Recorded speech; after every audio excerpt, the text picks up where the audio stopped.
আসসালামু আলাইকুম। ছোট্ট একটি ভিডিও কিন্তু অনেক গুরুত্বপূর্ণ। আশা করি সম্পূর্ণ দেখলে আপনারা বুঝতে পারবেন। দেখুন এই ফোনটি হচ্ছে Redmi Note 10 Pro Max বা Redmi Note 10 Pro। এই ফোনটির যে প্রবলেমটি, এই ফোনটির CPU রিবোলিং করিয়েছিলেন।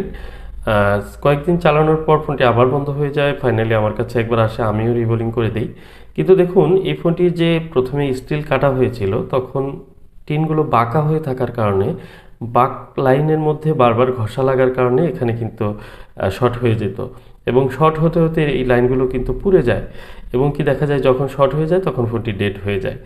আবার খোলার পর দেখা যায় যে ফোনটি কিন্তু রান হয়, মানে টিনটি যখনই চাপ লাগে তখনই শর্ট হয়ে যায়।